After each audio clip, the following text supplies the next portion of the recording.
featuring Arthur Hayes, co-founder of BitMEX, and Michael Lewis, best-selling author of The Big Short, Moneyball, The Blind Side, and The Premonition. Please give them a very warm welcome.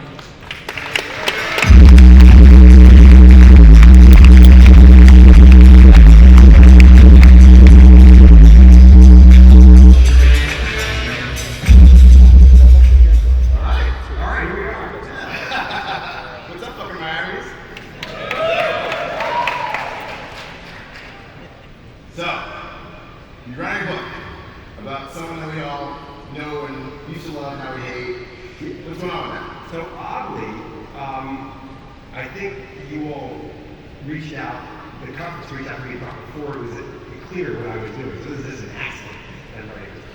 But, I'll tell you how it came about. In September of 2021, I had a call out of the blue from a friend who ran a Wall Street firm. And it was a really odd call. He said, I've got a problem. I'm about to do a deal where I'm going to exchange shares in my company with another company. It's like a couple $100 million deal. And I'm very comfortable with the company, but I just don't know the guy who runs it. I just can't get a read on it. And he says his name is Sam Bankman-Fried. and I never heard of Sam Bankman-Fried. And so he said, this is a weird call. He says, if I know what you do is you sit down with people and you try to figure it out.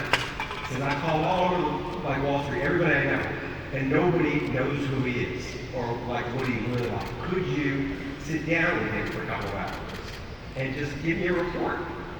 So, why not? This kind of thing. I didn't, not in a million years I think, I'm going to write about Sam Bankman-Fried. So, 2 weeks later, comes tumbling out of an Uber at my office in Berkeley. A mop of hair and shorts and t-shirts. And the limp socks. And what I didn't realize, he's like always dressed for a hike, but has never been on one. Yeah. I saw him, we'll go for a hike. Almost killed him. But so we went for a walk, and I asked him lots of questions.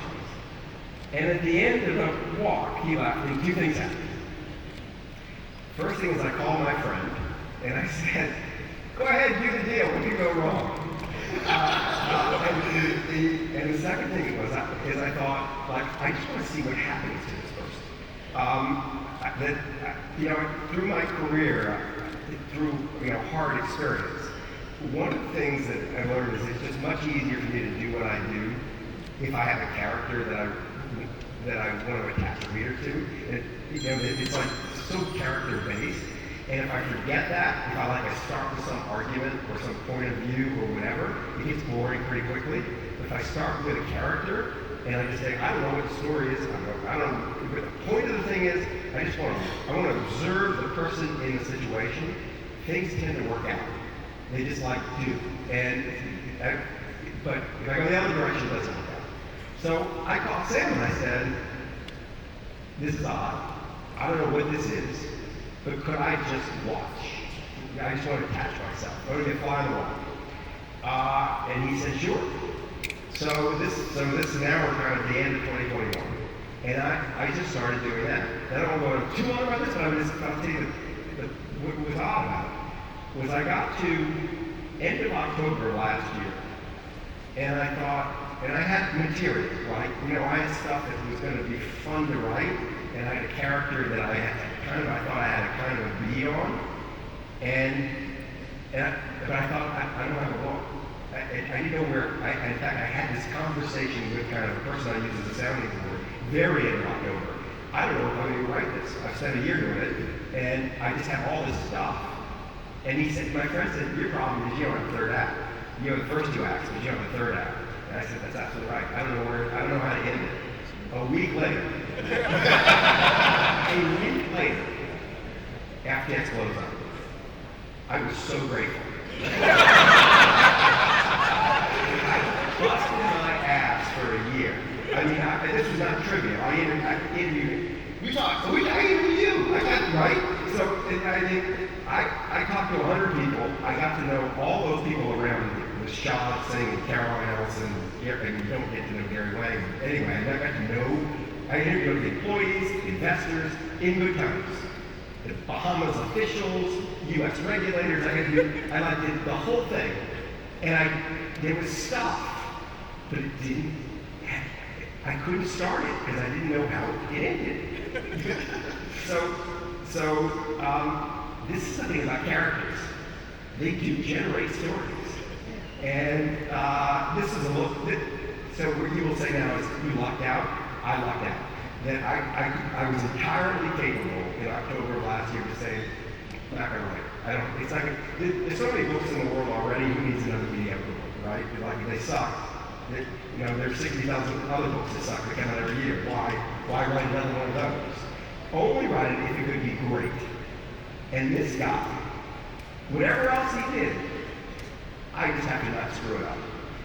And that it's, as you probably can guess, it's just like great stuff. Yeah, and you already sold the movie rights. Some of my friends were joking, maybe Jonah Hill could be SPF. You're this world. So there's crypto land and there's Bitcoin land, which is a different land from crypto land. They make sure to tell us that. I completely understand this. I completely understand this. And so I'm not conflating things, but both lands, pretty great storytelling machines. Like, stuff just happens. It's like financial version of cognac. If you're just next to this stuff is just happening. And so this one of there will be more of this, but the movie, it's interesting about movies. So I got 3 of my books turned into movies. The Big Short, Moneyball, Weinstein. And it's all been great. It's all taken forever to happen. I don't set out to write a movie. I set out to write a book. A movie's a completely different thing. In this case, when FTX blew up, it was also in the newspaper that said, Michael Lewis has been seen coming out of the Orchid apartment in the Bahamas 50 times. It was just there, out there. And it almost could not sell the movie rights. And it was, unfortunately, going to make good out of it. Definitely could not absolutely. But it could not make it. And there are a couple of reasons I couldn't not sell the movie rights. One was that there's so obviously the potential for a great movie in it, that there's a risk that all the talents can go attach to something less or something else. So you want to let people know what's out there. And the other was there were people trying to bury me in it, and I just wanted to have an element. It's not that loud, but there are a bunch of people who would just rather me not write this book. They certainly would rather have a movie not made. And I wanted to have an Apple or an Amazon or a Netflix on my side in the event of that. So I sold the rights out. But anyway, I'm writing it now. I'm writing this morning, and I'm going to leave here, and I'm going to go continue writing, because I've got a deadline in a couple of months from now. And I hope you all enjoy it.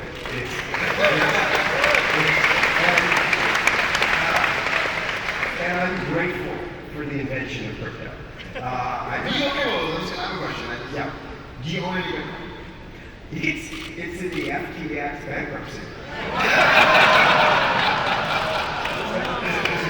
So you learn not to cheese, not to Do I own it? That's a different question. So that's a cheeky answer, but the truth is that I needed to see that it worked. Like, I could use it, get a credit card off it, all the stuff they said they could do. So it wasn't much. I didn't put all my money in Bitcoin. I did.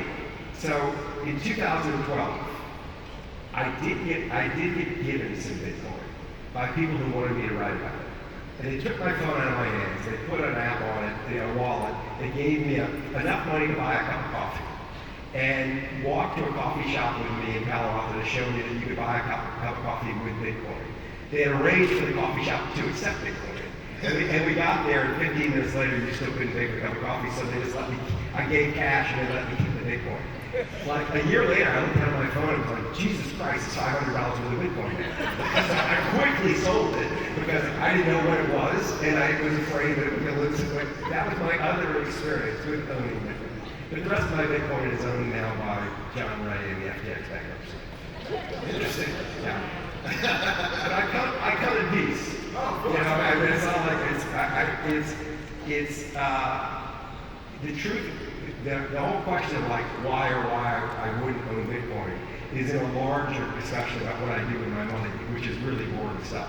I hate thinking about it, so I just don't think about it. I don't do very much of it. So it's like, give some to Warren Buffett, put some in, municipal bonds. I just don't, I like to think about, I'd rather spend my time thinking about books or stories. Move back in time, I've been a fan of read your stuff. Have you? I've read your stuff. You didn't say that when I called you to interview you. You look a little nervous and you seem a little standoffish. Of course. So you've written about the financial crisis 2008 and we're at the Bitcoin conference. We may or may not be in a banking crisis right now. Like, how do you see any parallels? Having spoken to a lot of people on Bitcoin, like, you see some cultural differences. What do you think about the whole scene? Like the ethos, just like the feeling you get when you speak to us. Digital financial world versus the old financial world. How do I see them? There are a bunch of things that come to mind. So one of the interesting things to me is, and again, Bitcoin's one thing, crypto is another, but there's some overlap. And if you go back to Satoshi's original paper, line 1, paragraph 2, is that you eliminate the need for a trusted financial intermediary. Clearly, the very beginning of the spirit of the enterprise is mistrust of the existing financial institutions. Well-earned mistrust on the back end of the financial crisis. And so you would think that that would generate a very mistrustful environment. Instead, what happens is lots of institutions get generated inside of crypto that have unbelievable amounts of trust bestowed on them by the people in crypto. Like, it's a really trusting environment. People get burned left and right, and they're still here, right?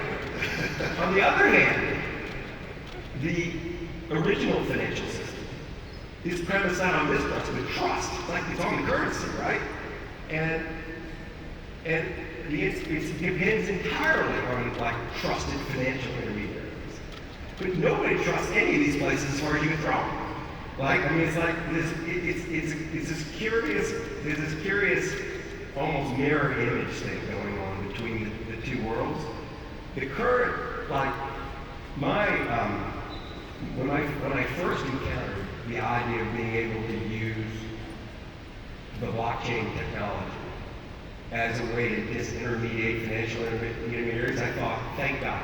Yes. I mean, it's one of the curious questions of this economic age, that is how untouched by the internet financial intermediaries have been. Every other intermediary has been completely screwed by the internet. Right? Take time. We'll get there. Well, but how much time it's taken is kind of incredible. And that instead of the intermediary being knocked out of the system, they found ways to break the system.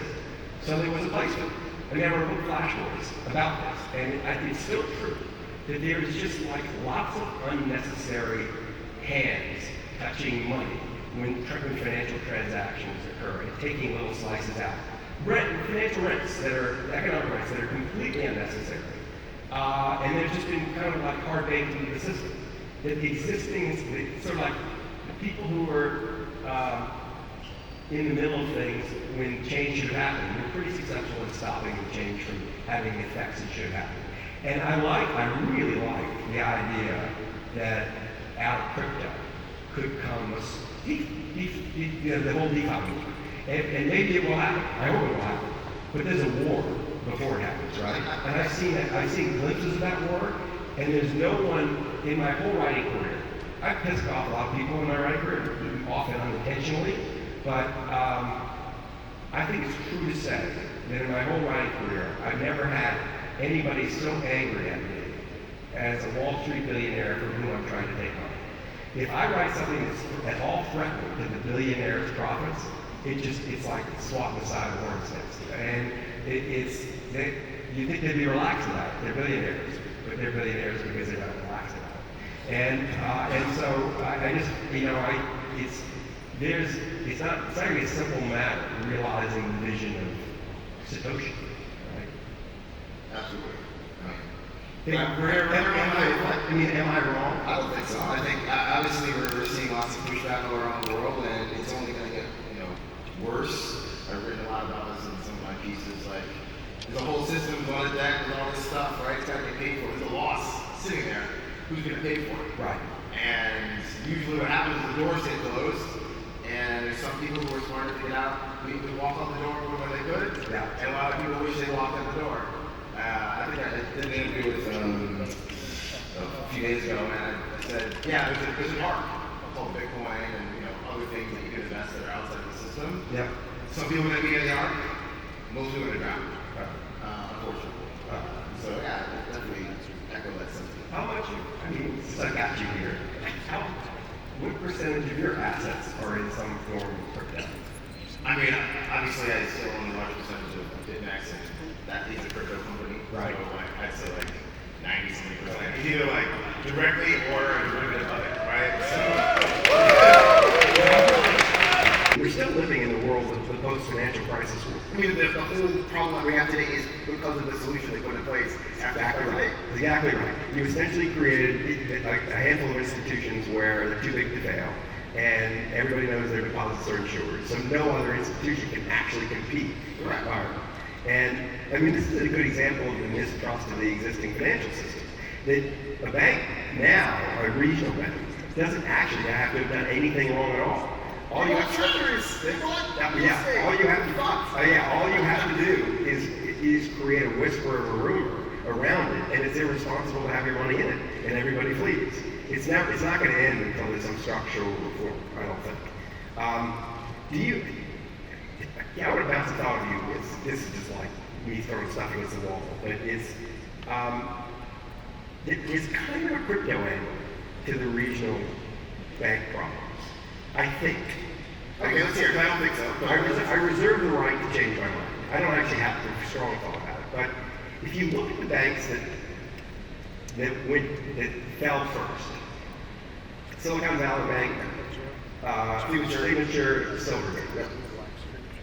Those were the original banks that were open to banking crypto. Silicon Valley Bank banked Coinbase first. I think that was the first. Silvergate banked FTX first. And I think the regulators, there was they were a step slow and a step reluctant to come in and help because they were irritated by the crypto relationships. Well, I think the problem is a little bit more structural than that, right? So the crypto and all of the tech companies were much flightier deposit base. So you had these banks that were, right? They came up because, JP Morgan and Citi, Wells Fargo are not banking crypto. They're not giving loans to, startup founders and blah, blah, blah, right? So you have these banks that cater to those businesses. Right. However, those deposits are very concentrated in the industry, and if something happens and those leave quickly, then if you have an underlying structural problem with how you match then reliability management, that's going to be exposed immediately, right? So what was the problem? They bought a bunch of treasuries and commercial real estate in 2020, 2021, yielding 2 to 3%. They can't pay up for deposits at 5%, which you can get in a money market fund. And so therefore, if all their deposits rush out the door, they have nothing they're fucked. Right. They're underwater, the yield curve is inverted, there's nothing you can do. Right. So they were the first to go because their deposit base was very flighty and not as sticky. Right. But every other bank, apart from the 8 too big to fail banks, has the same problem because I think over the next 6 to 12 months, you're going to see people pull out their phone and be like, okay, I get 0.5% at XYZ Bank. I literally can lend money to the U.S. fucking government or the Federal Reserve, and I get 10 times my money in interest, 5%. Right. Why the fuck are you sitting here with your deposit? It's just stupid. Right. It takes you 2 minutes. You can watch a TikTok video and get paid for it at the same time. So these deposits are going out the door. Right. It's just time, right? So right now we're oh no. Whatever BTFP, whatever they call it, that kind of solve the problem. Then more banks are failing. It looks, kind of okay.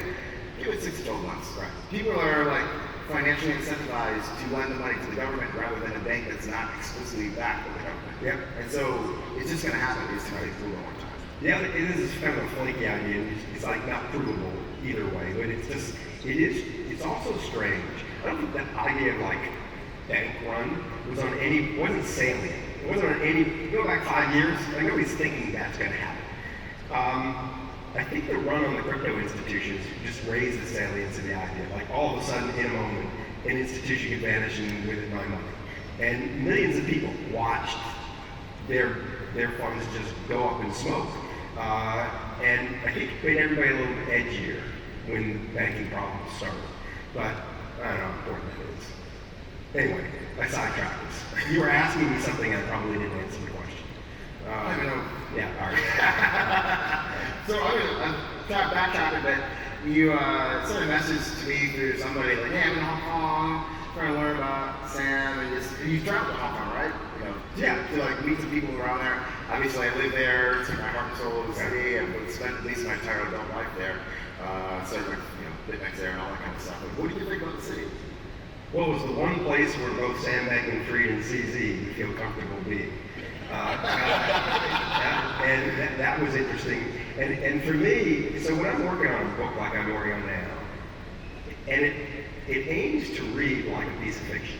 Like it aims to, when you pick it up, like if you didn't know anything about crypto, if you didn't even know who Sam Bankman-Fried was, you might think, oh God, this is just a made-up story. It's an incredible story, but it's just a made-up story. And for me to do that well, I actually need to be in the environments. I need to see every environment. So I went to Hong Kong to, among other things, sneak into the old FTX offices, which are obviously, they ceased to be the FTX offices a long time ago. But the offices where, say, Sam operated from, I heard that they hadn't moved the desks, that it was just the same, and in fact that was true. And I snuck in, and Is there a beanbag? the beanbag. There is still beanbag in the Bahamas. That hasn't, the beanbag is exact. The Bahamas has got the feeling of Pompeii. It's like there's spectacles on the desks. People brand. Everything is just the way it was. The stuff had been removed because they left the Hong Kong office 2 years ago. I mean, long ago. But I needed to see the environment they were operating in, and there were a whole bunch of people I needed to talk to. And I thought, the city's exciting. I never see it. I can see why you might like to live there. This kind of east meets west thing is very out there. Of course, if you're operating a crypto business, there is always the question of like, are the Chinese government going to come in and remove you in the dark of night and nobody will ever see you again? That would worry me a bit right now. But I was there for that reason. I was there for literary, cinematic reasons kind of thing. I just wanted to be able to describe the place. Awesome. So are you going to go back? What's that? Did you go back? Well, I just go back again. Yeah. You know what I would like to do when the book comes out, the book comes out the day the trial starts, assuming there is a trial. You don't think there is going to be a trial? I don't think so. I would bet on it. Right. So, and I would like to go and to the places that were very helpful to me and where FTX was meaningful to do book events. So I'm going to the Bahamas and do a big event. And I maybe at some point we'll go to Hong Kong too. Yes, it's a thrilling place, right? It's just like, you said to me, it felt like the world was being kind of reinvented or invented, and this felt like the edge of existence. And I can see why you felt that. But my purposes were really narrow. I was just trying to get to know. I just needed to be able to describe where my characters are functioning. Yeah, makes sense. We talked a little bit about how you think that the culture of Bitcoin, at least, is like very religious almost. And obviously, you've done some investigative reporting on certain things. Well, I tell you what, the feeling I have is that you can say something wrong. Like, I'm kind of agnostic. By nature, I'm not thinking, do I believe, do I not believe? Or am I in or am I out? I'm actually walking into situations and just watching. Like, I'm just observing and looking for what is the story I want to tell you. And I've had cases with books where it feels, this is a case that feels more this way than crypto. But when I wrote The Blind Side, I'm not a believing man. Like, I was raised an atheist. That sounds weird, but it's completely true. my father told me when I was a little boy, it's all hocus pocus, don't believe any of it. And I said, okay, it's all Santa hocus Claus real too, Easter pocus. eggs. So I was just like raised without religion, which is, some people are. When I was around the blind side, my main characters were all evangelical Christians. And I was very sympathetic towards them, right? I adored them, loved them. But they were a little suspicious of me because they sensed I did not share their belief structure. We got through that. We got through that fine in the course of like working on the book, and I was able to write the book and write whatever I wanted to do, and they let their guard down, and I got what I needed. But when the book came out, it met with a wall of disapproval because the subtitle was Evolution of the Game. And Christian booksellers were looking for like, oh, they're just so used to people rolling into evangelical Christian land, pretending to be a Christian, phoning out whatever, and selling them stuff. They thought, he believes in evolution, we're not stocking the book. So it was an odd case where my absence of like sharing the belief experience caused problems for the story. And I really hope that doesn't happen with this, because it isn't that like I'm in or out on Bitcoin. It's just like I just haven't really thought much about like where I stand on the whole thing. And it doesn't matter what I think. Like it doesn't matter whether I believe in God or I'm writing the blind side. It matters what they believe. And it doesn't matter whether I believe like crypto's going to run the world one day or not. It matters what Sam Bankman-Fried and the people around him believe. My beliefs are a matter of real inconsequence and should just be kept to one side anyway. But I smell it because I've interviewed, 200 people. And you weren't like this, but quite a few of them are like, what are you going to say about Bitcoin? Or what are you going to say about crypto? They're like, I don't know what I'm going to say about crypto. I'm not going to say anything about crypto. Sam Bankman-Fried's going to say something about crypto. And they're just kind of like, where are you in this debate?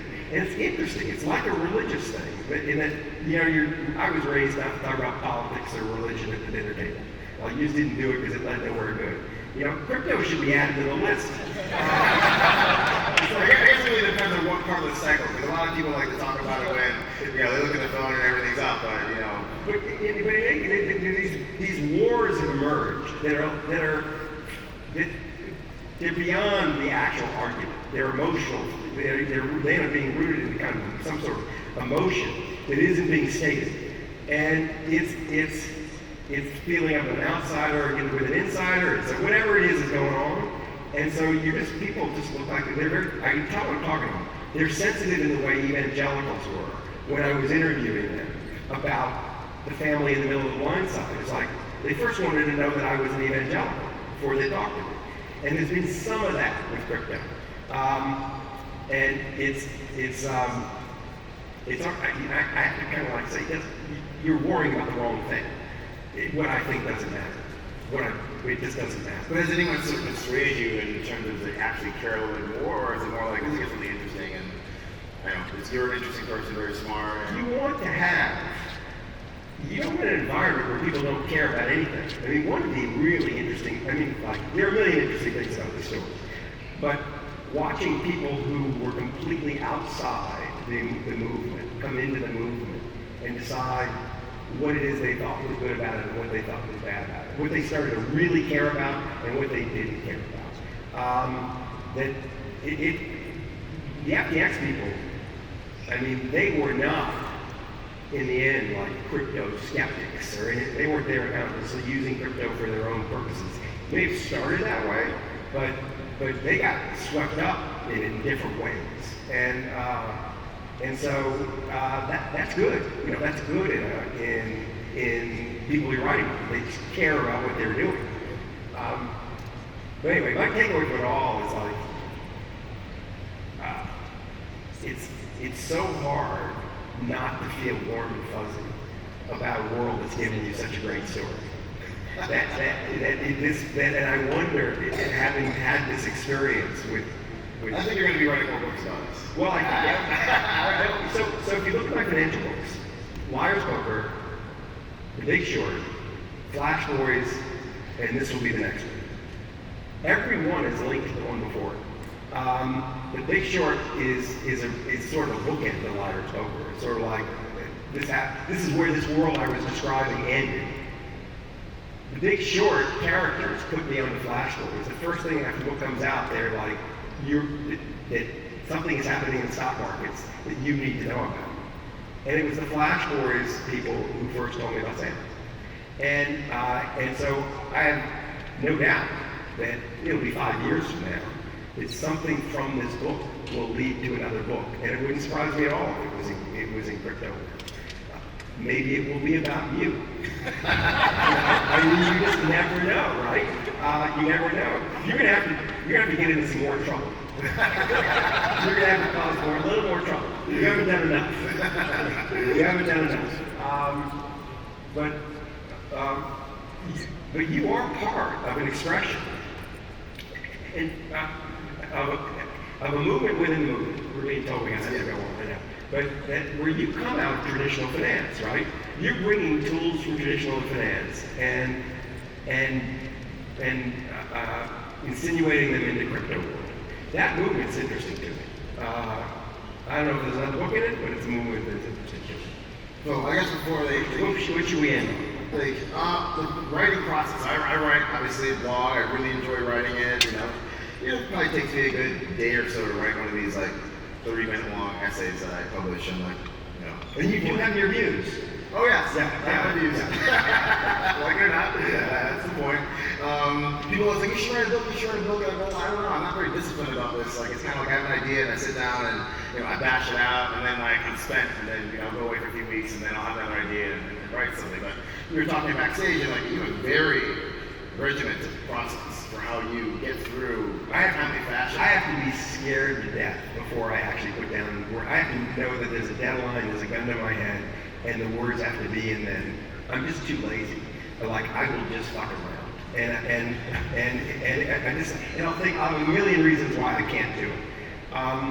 What has to happen with me, with every book that's been any good, has exactly the same emotional / psychological process preceding it.